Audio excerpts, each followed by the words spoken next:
Welcome to Georgia Public Policy Foundation's Friday Facts, where we look at the biggest stories from the past week in Georgia and around the country. As always, make sure you're subscribed to our Friday Facts newsletter. Just head over to georgiapolicy.org to sign up. Once you do, you'll receive our weekly update every Friday in your inbox at 5:30 a.m. With that, here are your top 5 stories from the past week. Inflation accelerated in March for the third straight month, keeping prices painfully high for millions of Americans. This also likely delays any interest rate cuts by the Federal Reserve.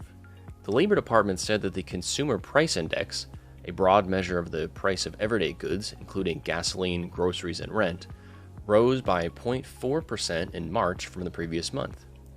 Prices climbed 3.5% from the same time last year, above the 3.2% figure recorded in February.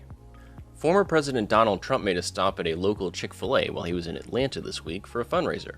Trump ordered 30 milkshakes and chicken sandwiches for customers, while calling Chick-fil-A a great American franchise. President Biden's administration faces yet another lawsuit as a growing number of states seek to block his latest student loan bailout plan, with 7 states, including Georgia, filing a complaint on Tuesday. The lawsuit argues that Biden's SAVE plan, announced in February, is illegal and would cost American taxpayers $475 billion. The Supreme Court had previously ruled that the president's prior attempts to erase student loan debt were unconstitutional. School choice continues to advance across the country.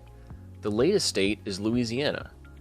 This week, 6 Democrats sided with Republicans in supporting a universal school choice proposal that easily cleared the House and now heads to the Senate. As the Atlanta Braves start the 2024 season, for the second consecutive year, the Battery Atlanta Complex's property taxes exceeded the county's general fund payment into the debt fund. This milestone, first achieved last year, comes years before the original 2015 projections. The president and CEO of the Braves Development Company said that a record 10.3 million people visited the Battery in 2023, the majority from outside Cobb County. Thanks for tuning in. We'll see you next week.